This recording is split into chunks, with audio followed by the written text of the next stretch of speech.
Josefa Segovia Foundation Incorporated envisions God-centered communities where persons are fully responsible for their lives, empowered to teach others, to live responsibly, and are capable of adopting alternatives.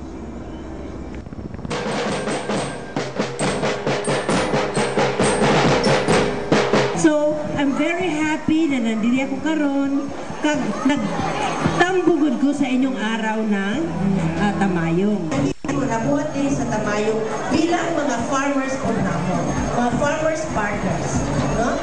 Kanang ginagabangan namin sila sa bagong teknolohiya ng aming mga farmers mag-share po ng kanilang nalaman sa bagong teknolohiya, especially organic farming, diri sa ilang mga silingan na dili pa nag-practice ng organic farming. For being responsible to a life, we needed to teach others to live responsibly and capable of creating alternative innovations, of integrating learnings and practices towards development. Given this 27th day of August 2010 at Barangay Tamayong, Kalinan District, Davao. Maraming salamat.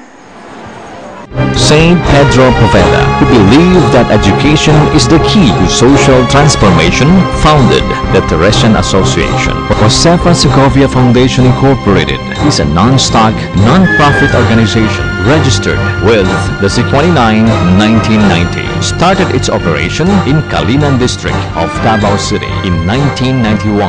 The foundation is the social arm of the Teresian Association in the Philippines.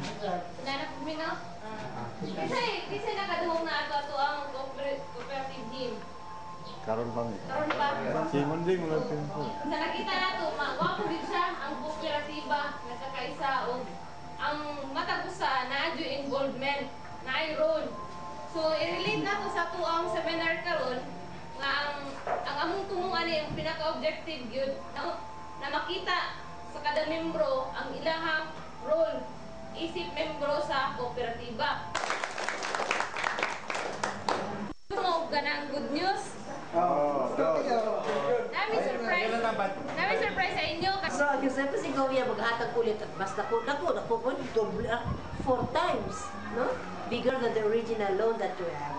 So, I am giving to you itong 200,000 peso check for your marketing needs. Okay?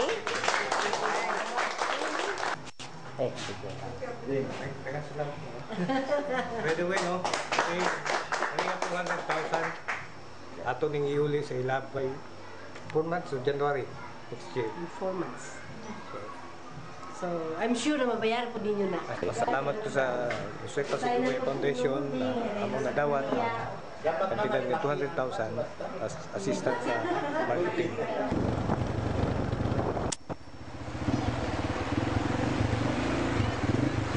So kini ang ilahang fermentary box. So dito ang unang box 5 days i-ferment dito.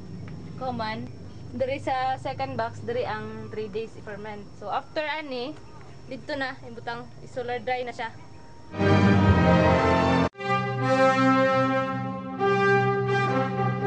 JSF Incorporated constructed and facilitated a Pinoy Banga, a water reservoir which can hold 5,000 liters to bring potable water to the constituents within their reach.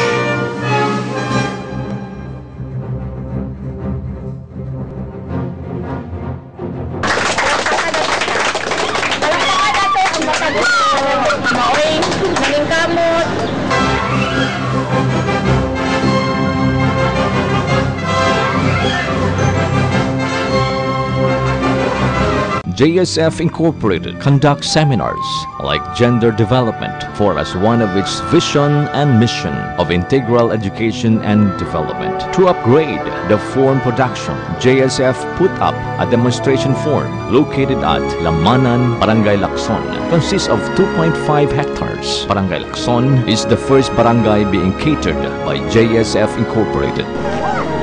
Part sa training, ang ginatanaw, ang aspect, ang situation ng sun, east o west, tapos ang distansya sa tanom at least 10 cm nga tag-isa lang ang kay kana siya ang humay pagwapo ang distansya, musipak siya og daghan. Una ang gina-training karon nga kabaguhan sa ang nani nga proyekto labi na sa rice production. Nami karon diri kay turnover na namo ang Kabagtukan Water System Association o Kawasa.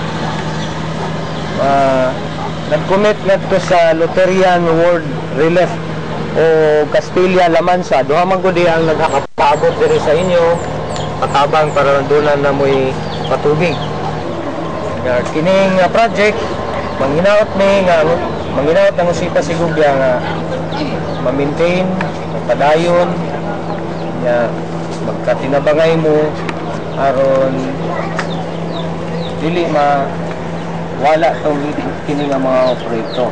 Ako si Pasigubya sa ilang pag-suporta sa atong barangay tungod kay ang atong barangay nagkinahanglan jud og mga proyekto sa sama ni water system. So nagpasalamat ta na human na gyud. So ang akong hanyo sa inyo ha, ipadayon na to ang atong pagtinabangay ug ampingan na to atong pantubig.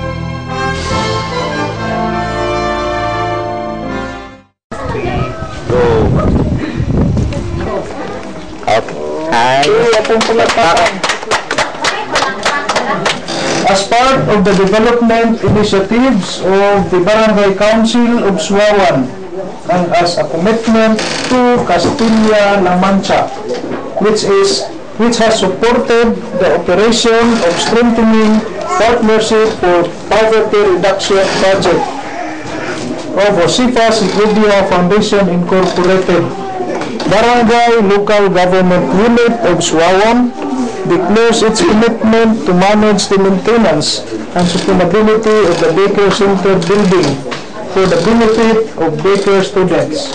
Furthermore, the Suawan BNGO and Baker workers shall take full responsibility of the said project for the next 10 years from the date of its formal turnover the Josefa Sigubia Foundation, that is August 10, 2010.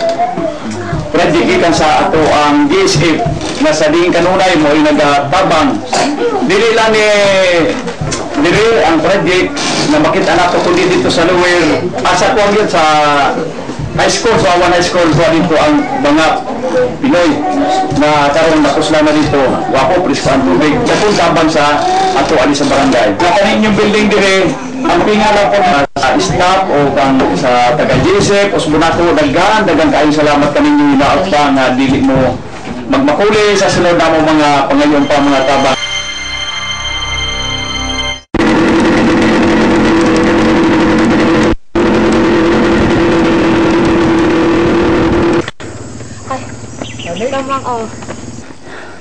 Nakan elementary school nga ato ang gi-assist kay nihangyo man ang principal atong gi-subida ni karon ang mga sobra gatos metros ni nga subida mga 45 degrees siguro ni.